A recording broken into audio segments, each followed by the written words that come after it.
This is Pet Life Radio. Let's talk pets.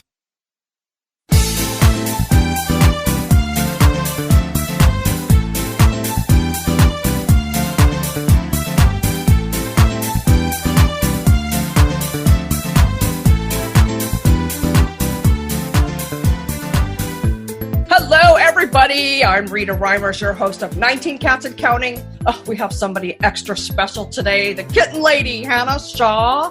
I've been a longtime admirer of Hannah's. We're going to take a very brief break from our sponsors, and we'll be right back. Cleaning up after 19 cats is stinky business. And if you have a cat like me, you know that nothing smells worse than a wet litter box. Luckily, Arm & Hammer has a solution. New Absorbex cat litter made with desert dry minerals. It absorbs wetness in seconds, taking that wet odor out of the picture. Go to armandhammer.com/bounty and get $4 off your box of quick absorbing Absorbex and have a nice dry day. New Absorbex from Arm & Hammer. More power to you.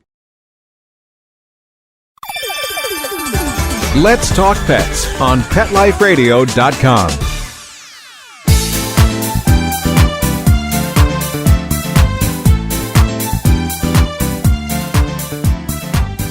Welcome back to 19 Cats and Counting with today's extra special guest, kitten lady herself, Hannah Shaw. Welcome to the show, Hannah. Hi, thanks so much for having me. Oh, it's my pleasure. I so admire everything you do for the kittens out there.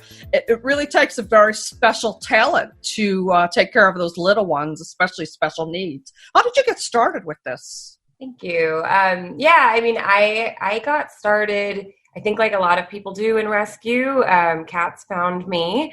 I was about 21 years old. I was already really involved in animal advocacy, wow. but not with cats specifically. And I was living in Philadelphia. I found a kitten in a tree, of all places. And yeah, I had no idea that kittens were such a vulnerable population. You know, like I said, I was already involved in animal advocacy with other animals, but I always thought kittens, cats probably had it pretty good. And then I very quickly learned that actually orphaned kittens are an extremely at-risk population. Right. They do not have great outcomes in animal shelters, especially, 11 years ago when I was getting started. So, it just kind of went from there. I ended up adopting that cat. That's my cat, Coco. Oh. And then, a couple weeks later, I found another kitten outside. And I was like, is this just my life now? Like, what is this? And then it just continued like that. The first, I would say, dozen to 2 dozen kittens that I rescued were all just ones that I found outside. Philadelphia, 11 years ago, you could just kind of go outside and find, there were cats everywhere. Hey, I want a cat. I'm just going to go outside, right? And so I would find them. I would, I learned a lot just through that experience about taking care of orphans and helping place them in adoptive homes. And then from there, I ended up moving to North Carolina. I had a friend who ran an animal rescue down there, and she said, we could really use more people down here doing this because the shelter system was very broken at this time, I know. a decade ago in North Carolina. So when I moved to North Carolina 10 years ago is when I started getting involved more in shelters, and it just broke my heart in a way that I don't think I'll ever recover from. And I'm spending the rest of my life trying to fix it. So that's how I got. Are you still in the Carolinas? I'm just outside Charlotte, North Carolina. So I know how broken the system is. Yeah. Yeah, no, I have since moved. I've since moved a couple times, but I live in San Diego, California now, where it's beautiful kitten season year round.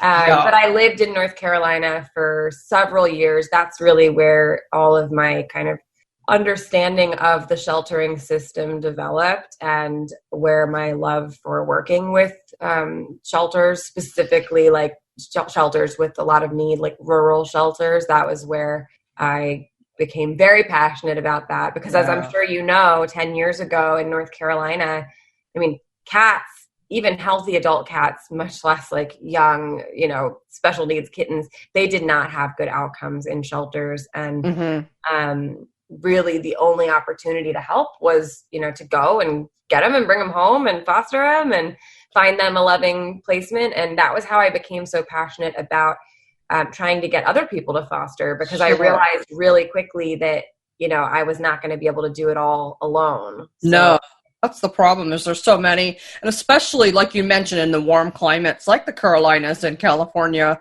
there's not a break. Up north, in the winter, you can't find kittens. But down here, all year round. And I first got introduced to the shelter system in Los Angeles. And then when I moved back here, it's better than it was 10 years ago, but not that much, because there's so, all the improvements they make, there's just so many out there.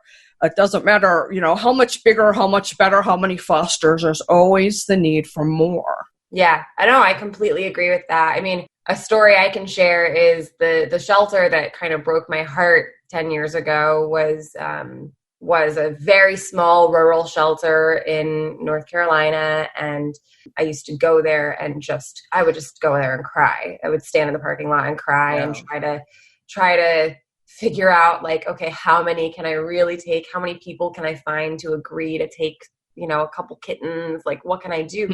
And that animal shelter still was euthanizing with a gas chamber. And at the time, there were about a dozen in the state that were doing that. And it was just so hard for me as like a young person who loved animals to see it just kind of on display there. Like, there's the gas chamber, like this just like looming threat. And so I would just go there and I would just weep and try to figure out what to do. And the beautiful thing that I can say about the way that North Carolina has changed since that time is, gas chambers have been outlawed. Live outcomes are just going up and up every single year. And a couple years ago, I was fortunate enough to be able to go back to that shelter and give a talk, go there and give a training.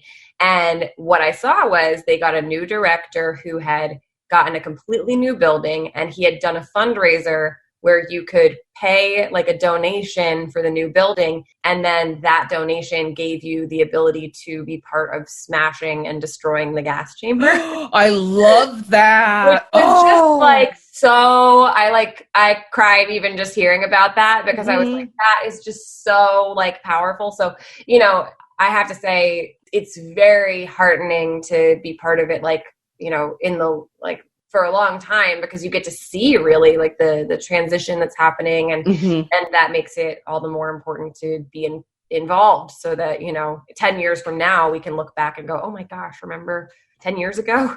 I know. Lancaster County, South Carolina, that's where I am, just 30 miles south of Charlotte. They're in the middle of building a brand new facility. I think it's just about ready to open. And they have 2 cat rooms, but what they've also done is they've partnered with pet store here in Lancaster. Lancaster's very small. That they take the kittens and, they have them in the store, because so many people, it's hard for them to walk, me included, to walk into a shelter and know that, the choice you make is truly life and death. How do you help people understand that is really where the need is? Rescues, it's great to adopt from rescues because they can pull from shelters too, but going into the shelters is where you're going to have the most impact on saving a life. Well, I think that, you make a good point. If you want to directly be like, you went and, saved a life, like, definitely going to a shelter is a great way to help. But I do think that, no matter where you're adopting from, you're helping someone, because for sure, space for more cats to be, taken into that rescue. I'm a big fan of things like the PetSmart charities, adoption centers, where you can like go in and that for some people is much more comfortable, even like a cat cafe. For example, my friends who run the Catcade in Chicago, I recently interviewed them for the interview series that I'm doing called Kitten, Lady and Friends. And, you go adopt from there and you feel like you're at this cool like cat cafe with like arcade games and stuff. But every cat in there is pulled from like some of the most rural shelters in Kentucky. They get the cats from. And so every single cat that is adopted from this like cool arcade is opening space in that shelter in Kentucky. So there's a lot of interesting things going on where you can adopt, from whatever type of environment is comfortable for you. But I would tell people, don't be scared to go to an animal shelter to adopt. I mean, shelters are, filled with people who are doing the best they can with the resources that they have. And I think it's important for us to remember that. And especially in those shelters that maybe don't have the best reputation in the community, it's even more important to involve yourself in a compassionate way, not in a judgmental way. Absolutely. Like show up and be like, what can I do? Whether you're an adopter, whether you want to foster, whether you want to, volunteer or drop off some supplies, like what the animal sheltering world and what animal welfare needs is just more hands on deck, compassionately showing up in a non-judgmental way, just willing to help. My fear of walking into a shelter is I usually end up taking one home. But I'm full now. 19 cats and counting. I'm actually at 20 now. I just rescued a kitty this week with the help of another rescue organization. Wow. Turned out we thought it was a kitten, but he was just so small and malnourished. He's 12 years old. Oh my gosh. Yeah, but he's in my cat room recovering right now. My other kitties are peeking in. But I do plan to volunteer at that new shelter as soon as it's open. My mom runs the Humane Society here, and we work very closely with the Lancaster shelter. I've gotten a few calls from the director. We have this kitten that's 3 weeks old, dangly leg. We have to put her down unless you take her. Well, she's here. She and her brother are here. So when people see cats or kittens outside, what is the best advice you can give them about whether or not to intervene? Sure. It's a really good and complex question because the answer is it depends. Just because you see a cat outside does not necessarily mean that there is any intervention indicated. It depends on the situation. So, my perspective is always that shelters and rescue groups do not need more cats. So we should not be in the business of driving around looking for cats to scoop up and stick in a cage at the shelter. So that's my perspective. But I do think that if you see cats in your community, the first thing you want to do is look for an ear tip to see if that cat has been spayed or neutered. If they have not been, then this is a call to action for you to get involved, get a trap, make sure that cat is sterilized. That's the number one way that you're going to be able to help. You can make a lasting impact like that. Now, if you see kittens outside, it all depends on, again, the situation. How old are they? Are they old enough to be separated from mom, or do they need their mom for nursing? Are they a 6-month-old feral kitten who's, wants nothing to do with you? Or are they like a 6-week-old kitten who could really easily be socialized? It really depends. I have a webinar that I did. I did this wonderful webinar series with Royal Canin called the Catology Kitten Care webinar series. And I highly recommend that people watch that if they're interested in learning more. It's a 4-part webinar series, and the 4th one is called Feral Felines and Helping Kittens Found Outdoors. So it's like a 2-hour webinar. I can't answer in like 5 minutes what I could answer in 2 hours on that. So I'm going to check that out. Yeah, if you really want to learn about helping cats and kittens outside, I would watch the Feral Felines webinar that I did. So yeah, but the quick answer is it really depends. And the answer may not be to scoop up the animal and bring them to the shelter, or it may be. It really, really depends on the situation. Right. I developed a method for shelters to help the public understand what to do, because so often you either hear like one extreme or the other. Shelters will say like, oh, just bring them in, or don't bring them in. Like if you see a kitten outside, just leave them there. And the answer is actually somewhere much more nuanced than that, Sure. So this method that I came up with, I call the CASA method, and it's like CASA, the 4 things that you should be thinking about when you're talking to someone who's found a kitten outside. Right. And the things you should be thinking about are C is for condition. So what condition is the animal in? Are they currently suffering in a way that requires that they come in? Right. Or do they look like they're in great condition? Because if they look like they're in great condition, then they definitely are being cared for, by a mom or by somebody in the neighborhood, A is their age. So it's important to know what age they are, because that's going to tell you, do they need to be with mom? If they don't have a mom, are they going to require, care? Can they be socialized?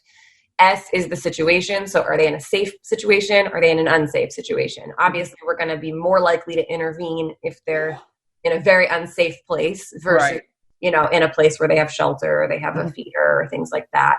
And then the second A is abilities. So what do you personally have the ability to do? If you personally want to scoop up a kitten and foster them, then that's great, but you want to be thinking about your abilities. If you don't have that ability, then you want to think, okay, does the shelter have the capacity to help this kitten, or might it be better to leave them in the field with the mom and, come back and make sure everybody's spayed and neutered later and scoop them up once they can be socialized. So it's a very complex thing. And this is the kind of stuff in animal welfare. I think sometimes we're looking for like a quick, like a one sentence answer to What's things. the answer? Yeah. Yeah. And unfortunately, so much of animal welfare is nuanced. And so I think it's important that we have those conversations. And I think that the public is intelligent enough to be able to understand as long as we're explaining. I love that information's out there now, and I will definitely promote that on my website and my blog, because I'm thinking back, I mostly take in adults, but I have taken in kittens. And most of the kittens I've taken in have been way young, like between 3 and 5 weeks. Mm-hmm. And that is too young for them to be away from mom. Sure. So sometimes I wonder if Good Samaritans are a little fast to snatch up the kittens thinking they're doing a good thing and forgetting there's a mom out there now looking for those kittens, right? Yes. Yeah, I have a perfect example right now. I have 5 foster kittens who came here as orphans, and then we were able to find the mom. Oh, good. So we were able to reunite them together, and I try to share these stories as often as possible, because I think a lot of people assume that kittens are orphaned when actually most of the time they come from community cats, and a lot of people don't even think like that. Like they find a kitten outside, they go, oh, some horrible person put them here. And I'm like, the good news is there's not that many horrible people putting kittens outside. There really Thankfully, aren't. right. The bad news is there's a lot of unsterilized community cats who are putting kittens outside, So that's typically where kittens are coming from. I definitely am all for TNR. Do you get involved in talking about that a lot during your talks? Of course, yeah. I run a TNR program here in San Diego. We have our Full Circle program. So I founded a nonprofit called Orphan Kitten Club, and you can find out about it at orphankittenclub.org. But we have, a variety of programs, including like a nursery program. We also have our TNR program, which is where we make a promise to every kitten in our care that we will go back out and actually sterilize the entire colony. So I love that. We do even more of that than we do kitten care. Honestly, for every kitten I rescue, we trap 20 cats or something. Right. And then we also have a grant program where we support partner groups all over the country in their efforts to save kittens. So I've seen videos of you and your kittens in your cat room. How many kittens do you have right now, or at any given time? So at any given time, I could have anywhere from one really difficult case to 15 different kittens. Because of the population I work with is so vulnerable, I really try not to take on more than I can actually do well. So yeah, the other thing is I don't just do kittens, I do babies of different species. So currently I have 9 fosters, but 3 of them are ducklings. I love them. They're so cute. How does a duckling end up in rescue? I'm curious. Yeah, well, it's horrible. Honestly, they end up in rescue because people use ducklings for all sorts of horrible stuff that I don't know if you want to get into, but probably not. Yeah, but these specific ones, they're from 2 different places. One came in to a wildlife center, and then the other 2 were part of a school project, which I just don't like that at all. No. People are not always thinking with a lot of foresight about what happens after, and maybe you should have a plan for those babies. But it's really fun, and something that I like about fostering different species is that I like to show people you don't have to be an expert to be able to help.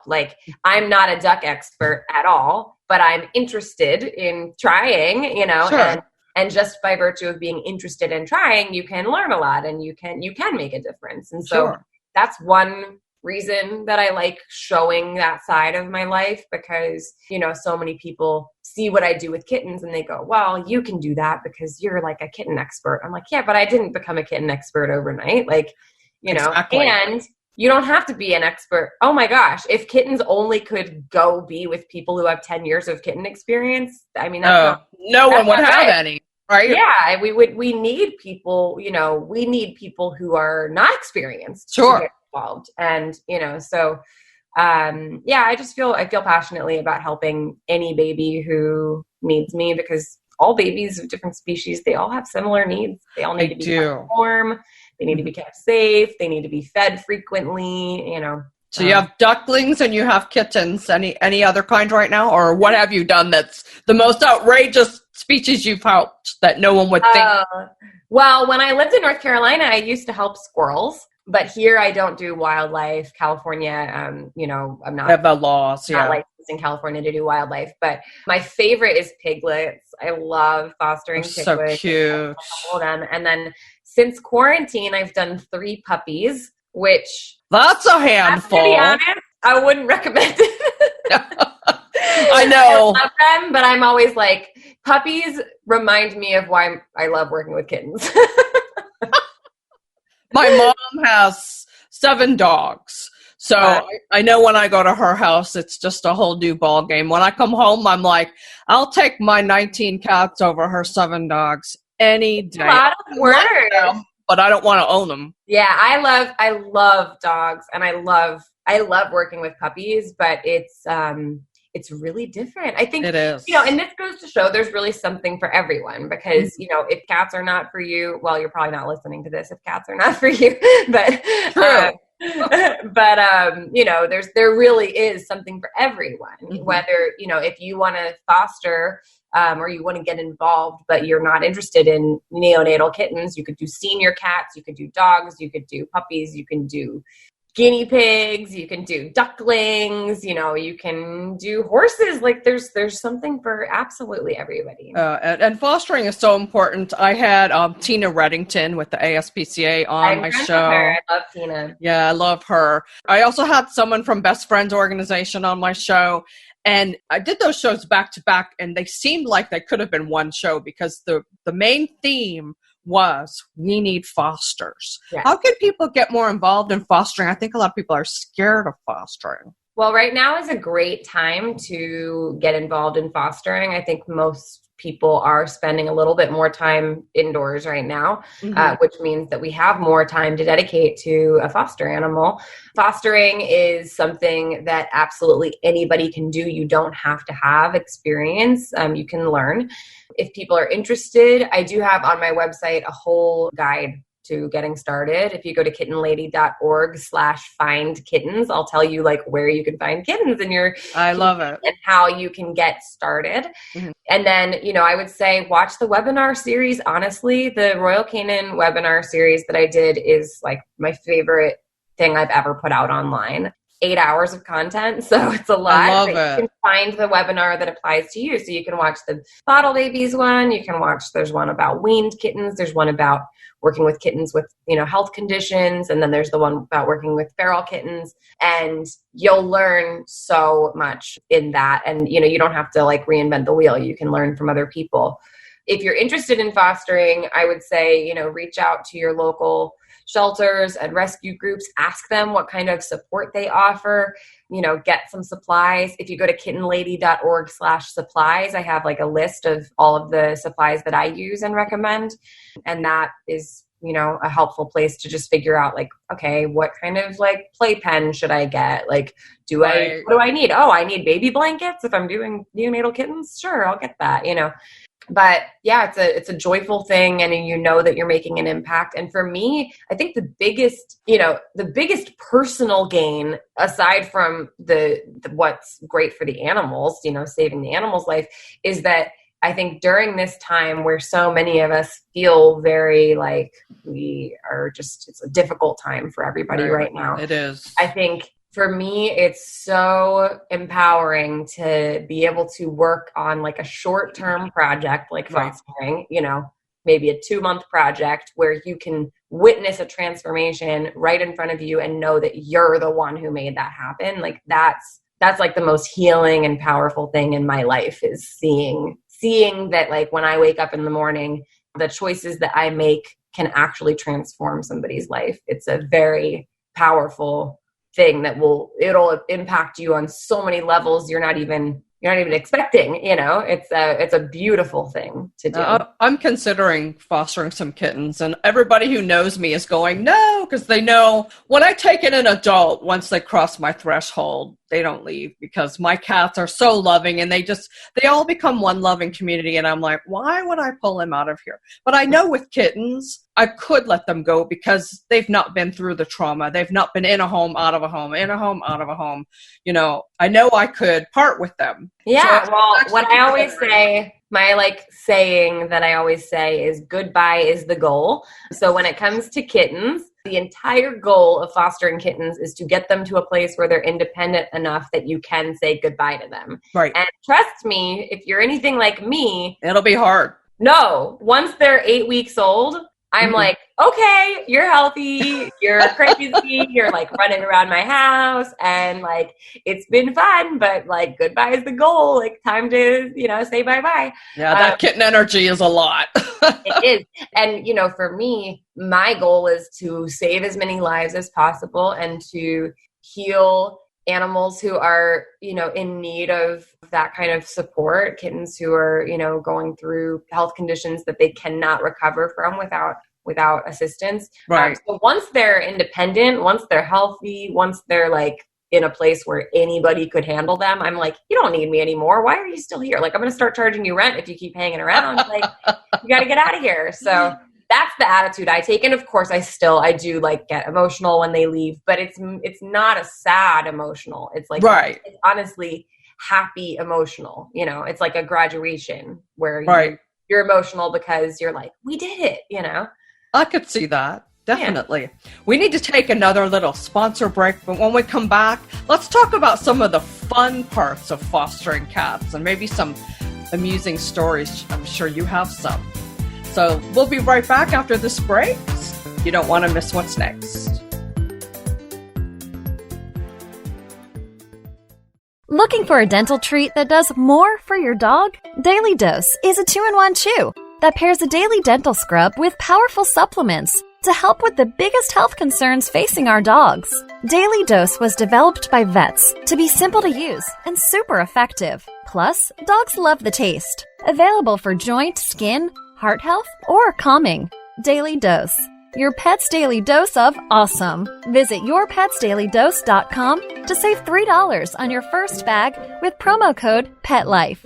That's yourpetsdailydose.com. Are you listening to this right now with a cell phone clenched between your teeth as you frantically flip pages on your paper calendars? Or are you a new breed of groomer, bred for speed and efficiency of movement? 123Pet software automates your communications, doing the reminding, confirming, thanking, and marketing for you. 123Pet centralizes your schedule, employees, clients, inventory, and more. 123Pet is the business management software you need. Start minding your business today. Visit 123petsoftware.com. Let's talk pets. Let's talk pets On Pet Life Radio. Pet Life Radio. PetLifeRadio.com.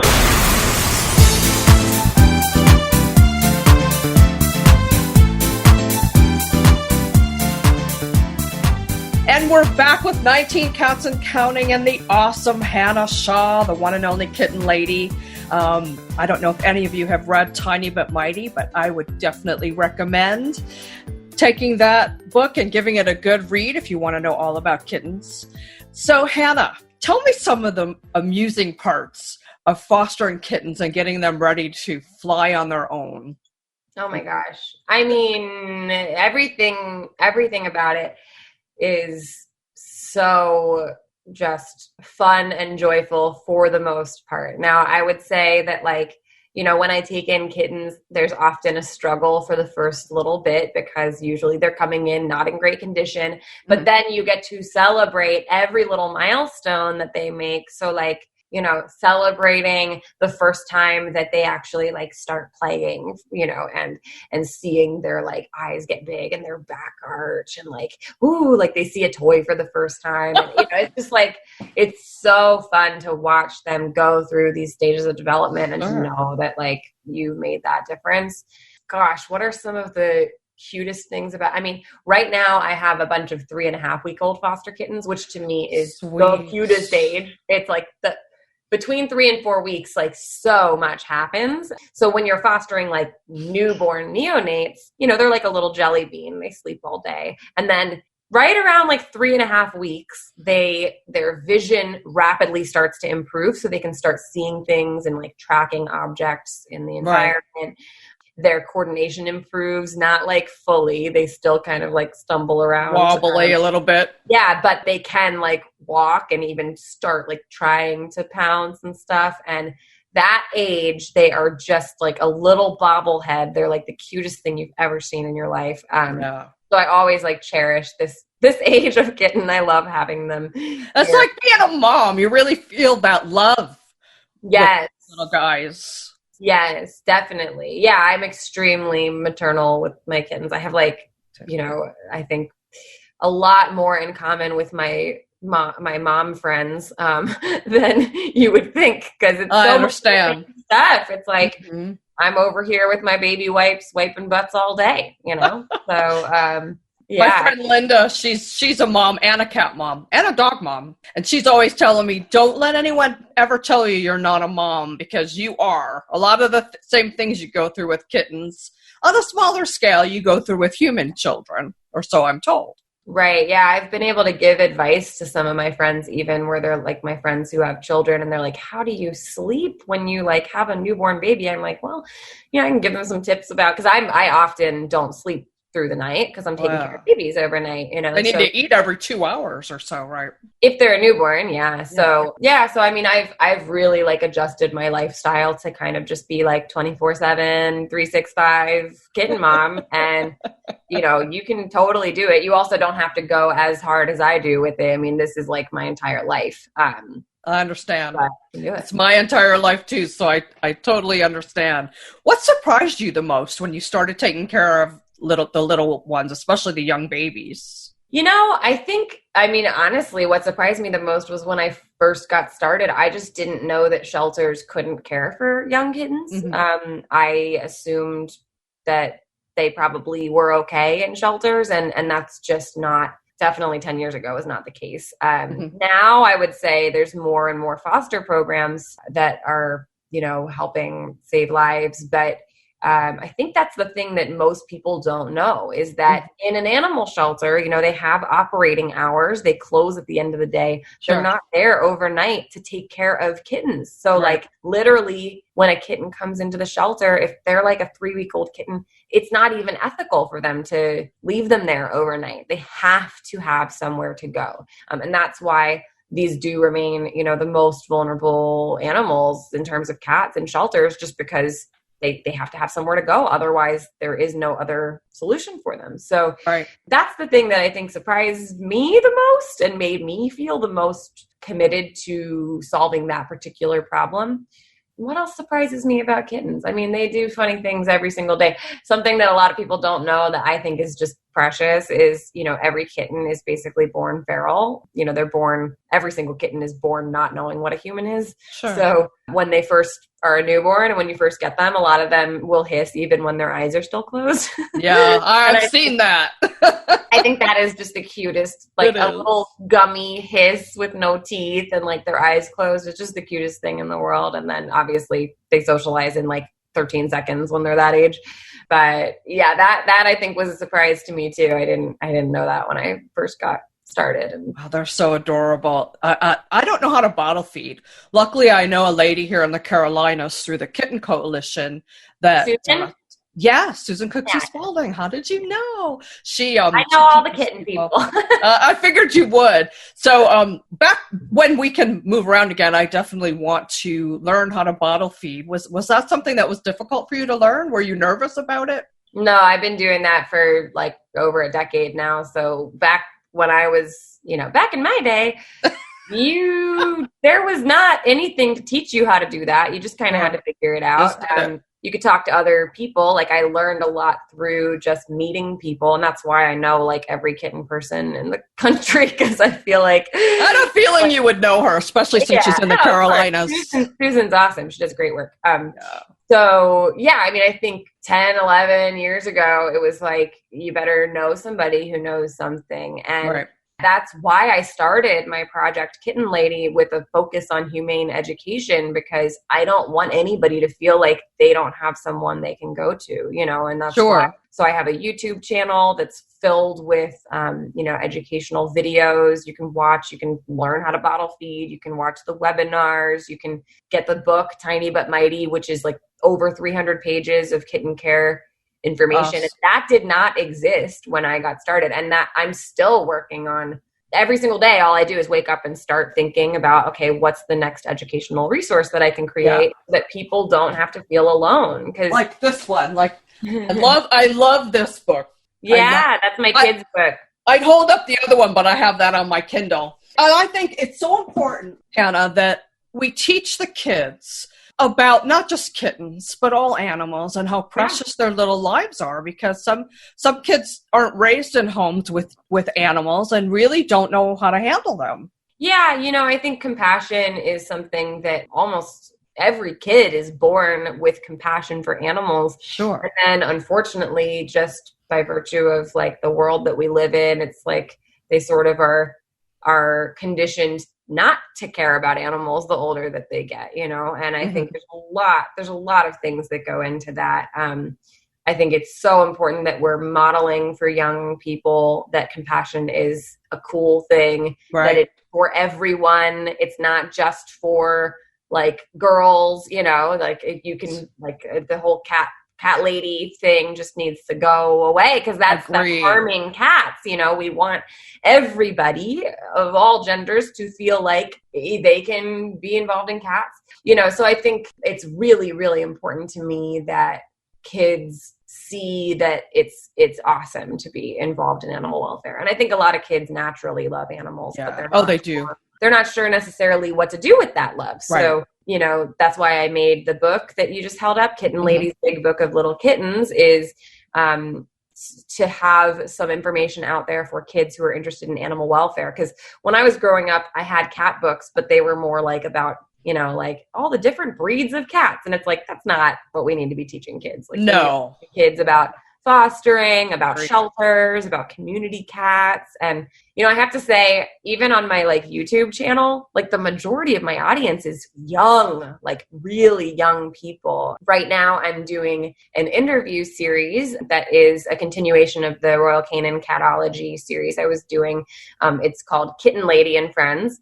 And I'm interviewing like experts from all sorts of different parts of cat welfare. And the chat is always like kids. It's awesome. I mean, kids are really interested in it. And they are. I have to think things are going to be better 10 years from now than they are today. So I think they will. I know Linda, my business partner and best friend, her son, Cameron, he's 15. He loves all animals, but he's particularly in love with cats. And he has a chat board in our Catitude Club Catitude, so that we can have something that speaks to the teens and speaks to the kids on their level. I know one of the things we'd like to do is get into the schools to do some, you know, outreach and feline education for the kids.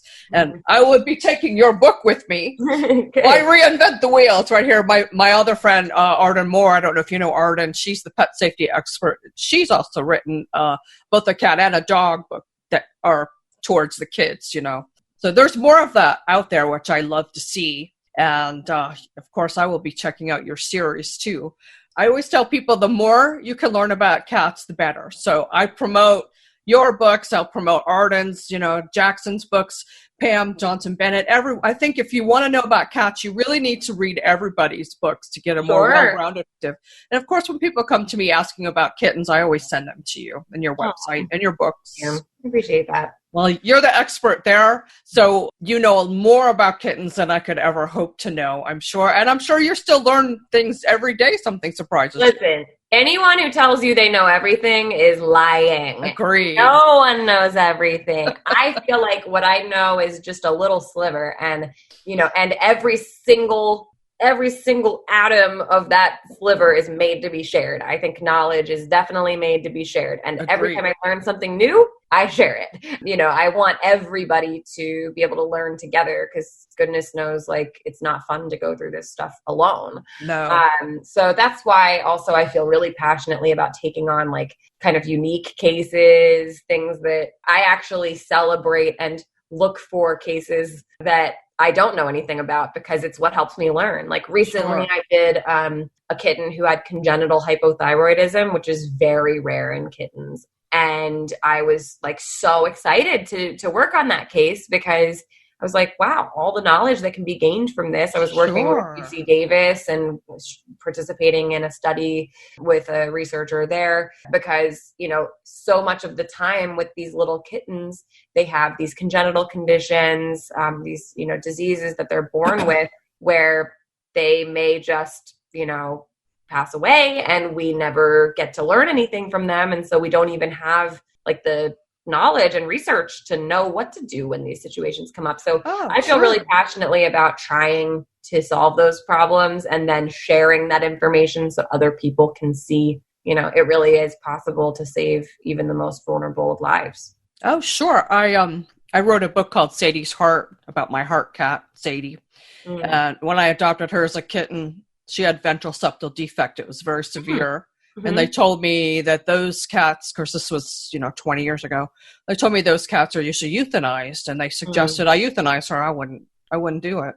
So I pushed my veterinarians to find treatments and find, different ways to administer her heart medications that she would tolerate. Long story short, she lived to be almost 7, which every vet that saw her would say to me, how is this cat alive? Wow. But I just wish that I had the opportunity to have that be more of a learning experience for the veterinary community than it was. But I'm honored that she was able to live as long as she did, because I pushed the veterinarian to, no, I'm not putting her down, and we're going to find ways to make her feel comfortable. So I'm like you, I like a challenge. I like an underdog. Most of the cats I've brought in, if they didn't have personality and behavior issues, they have some physical issue. I have a 3-legged cat. My mom's the same way with the dogs. I'm all for the underdog. Yeah. Well, I think that you probably did teach the vets a lot through that experience, because I hope. It's only people like me and you who are willing to go down that path, who give vets the opportunity to learn how to work with these more vulnerable cases. So I think it is very important, and it's a weekly occurrence in my life that I'm explaining to a vet, no, we are going to continue with this. And yes, we will be treating, and, you will blow yourself away with how much you can do when you approach life with that kind of attitude, and I think that spills out into everything else, like just having the attitude of hope, having the attitude that a positive outcome is possible. And then that allows you to see where the line really is. You're like, okay, if I think this is a potentially hopeful situation, then it gives you the space to be able to create a positive outcome. And then for me, that's my whole worldview is informed by that. I don't know how I would even get through this time if that was not the way that I thought about things, But I do have to say, right now there's a campaign called the Take Your Cat to the Vet campaign, which I'm extremely passionate about, because I had Mayim on, and she's involved in that. Yeah. She and I did a PSA together about it. I have it. It is a really important campaign because more than half of cats in the United States don't get regular vet care. So a lot of these conditions, like the septal defect you mentioned, like people might not even know that their cat is suffering silently, going through something. So very important call to action for people to remember to schedule regular vet care for your cat. Make sure that they're, up to date on, any preventative care. Make sure that they're getting seen regularly.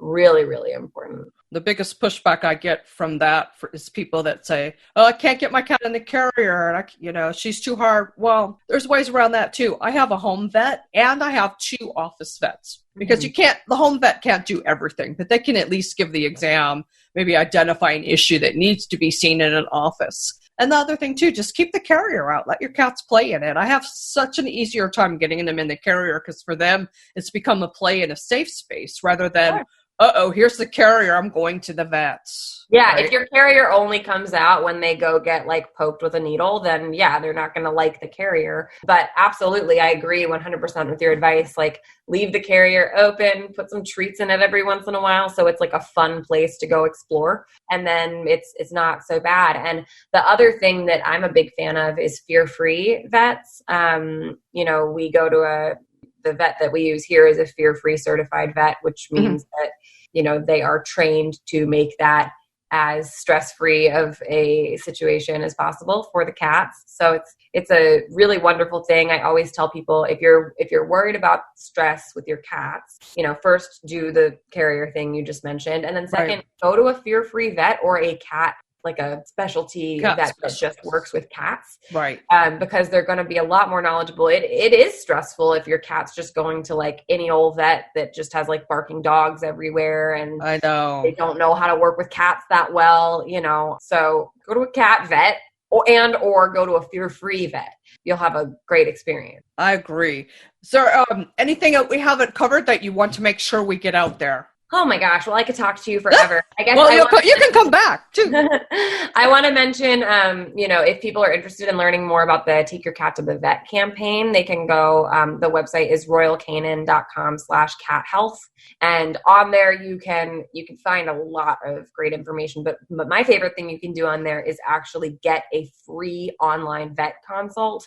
So people who are worried right now during COVID, if they're not able to access vet care, at least do the online consultation. Right. That's going to be really, really good to just make sure that you're seeking some kind of veterinary advice.